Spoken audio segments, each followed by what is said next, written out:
La FEF va plutôt essayer d'intervenir en complémentarité avec tout ce qui est fait par l'école et les autres professionnels.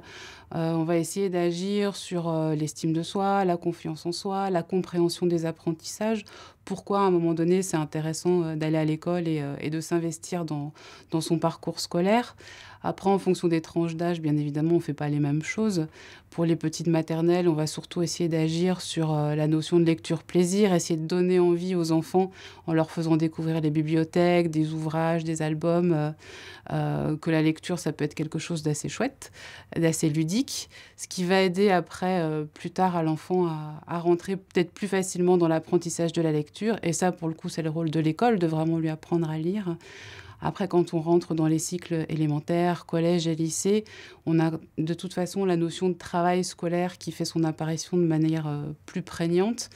Mais là, ce que va faire le bénévole, c'est pas encore une fois apprendre aux jeunes sa leçon, mais peut-être l'aider à mieux la comprendre, l'aider dans l'acquisition d'une méthodologie de travail, l'aider à s'organiser, à ranger ses classeurs, trier ses fiches, etc., pour qu'il soit un petit peu plus à l'aise, encore une fois, dans ses apprentissages et qu'il arrive à mieux comprendre comment tout ça fonctionne. On a souvent des enfants qui ont des difficultés dans leur rapport à l'école et là, ça va beaucoup se faire sur de la discussion, mais à travers les devoirs, vous allez pouvoir rentrer dans ce qui se passe à l'école, essayer de dédramatiser les situations qui sont rencontrées à l'école, les relations, je dirais, conflictuelles avec les enfants, parfois avec les enseignants, ou en tout cas les relations de tension qu'il peut y avoir aussi liées à des enseignements, à des matières qui ne sont pas aimées, à des enseignants avec lesquels il y a des relations difficiles ou des matières avec lesquelles c'est compliqué. Voilà, vous pouvez tout à fait reprendre avec eux, essayer de dédramatiser, recontextualiser.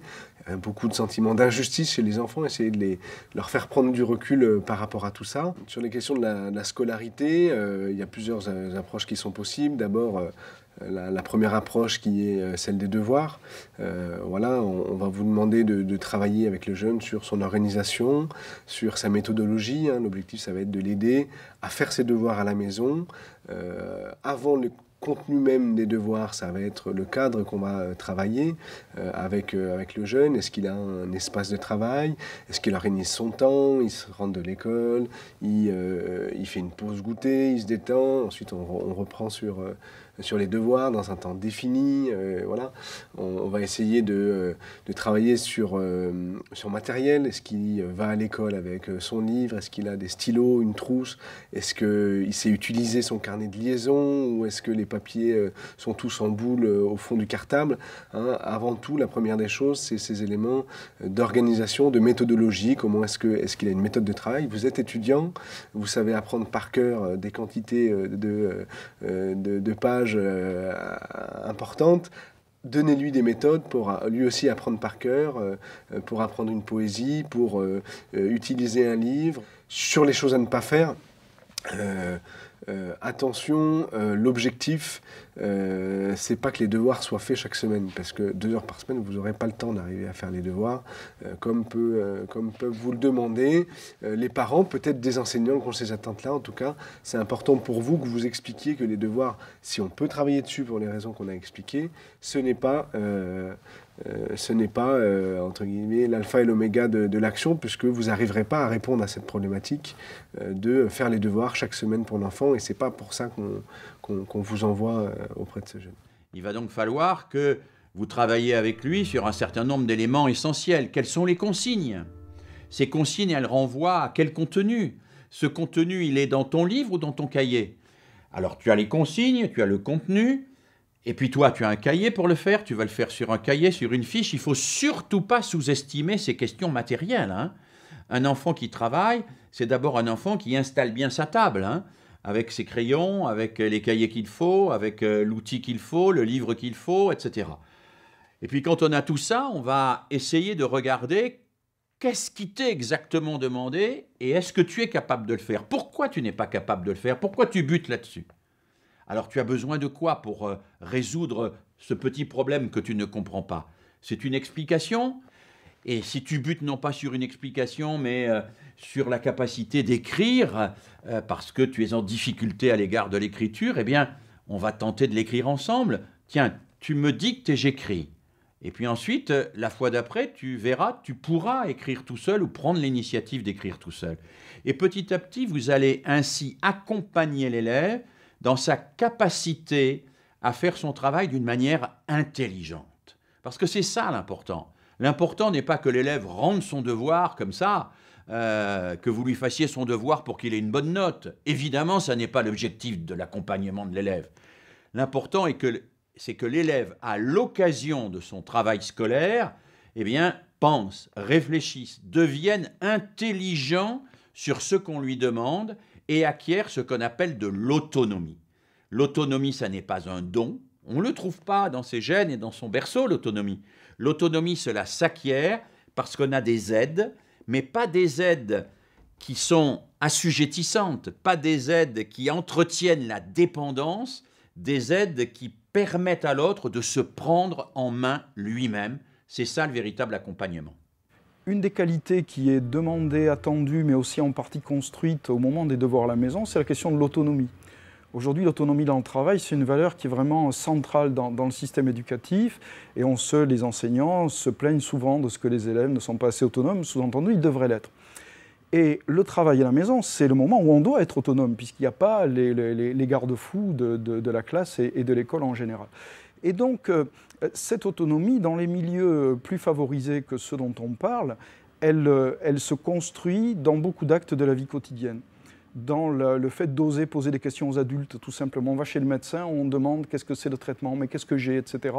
Et on voit que les enfants de milieu populaire, ils sont souvent dans des situations de passivité, comme leurs parents d'ailleurs parfois, parce qu'ils sont impressionnés par l'autorité. Donc là, je crois qu'il y a un apport éducatif des parents sur lequel on peut attirer leur attention, qui dépasse très largement le cadre des devoirs, mais qui travaille des dimensions qui sont à l'œuvre dans les devoirs. Et le fait de se sentir bien, d'être autonome, d'avoir une possibilité de discuter avec des adultes, etc. Moi, je pense que les parents de milieux populaires, ils ne sont souvent pas les mieux équipés pour faire ce travail-là direct d'aide.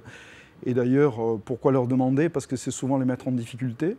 C'est pas facile de perdre la face devant ses enfants parce que quand on ne sait pas faire un exercice qu'un enfant de 6e ou 5e devrait faire, je crois qu'il faut réfléchir à ces questions-là. Que peuvent faire les étudiants qui interviennent dans ce cadre? Je crois qu'il faut à la fois qu'ils soient modestes et ambitieux. Modestes parce qu'ils ne referont pas le cours à la place de l'enseignant, ils n'ont pas les compétences ou sauf exception dans une discipline particulière, ils n'ont pas non plus le temps de le faire, les apprentissages ça se fait en classe au milieu d'autres, donc les conditions ne sont pas réunies pour qu'on fasse la classe bis. Maintenant, est-ce qu'il n'y a rien à faire? Je ne pense pas. Je crois qu'un des apports importants, il y a plusieurs types d'apports, je crois. Le premier apport, c'est que les étudiants ils vont arracher les élèves au tête-à-tête, parfois un peu douloureux avec les familles. On sait quand c'est les familles qui interviennent directement dans les devoirs et que c'est difficile, soit parce qu'elles ne sont pas trop qualifiées pour le faire, soit parce que les élèves ont des grosses difficultés, ou parfois les deux.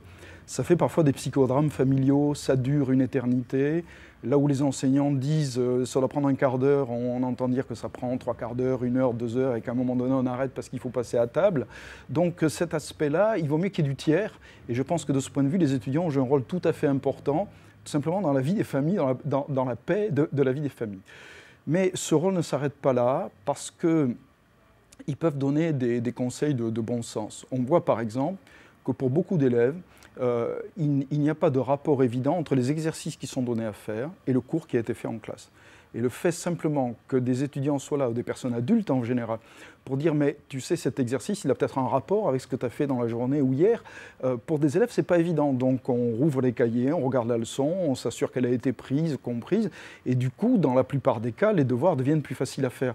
Ça semble des questions de bon sens, mais je crois qu'elles sont bonnes à rappeler. Il y a tout un accompagnement qui n'est pas une sorte de succédané du cours, mais qui peut aider aussi bien en termes de maintien du moral, parce qu'être seul devant ses devoirs, au moment où on est sollicité par les coups de téléphone des copains et des copines, par les écrans dont on a du mal à débrancher, qu'un adulte jeune et qui est sympathique en général, je veux dire, les élèves, ils aiment bien avoir des grands frères ou des grandes sœurs.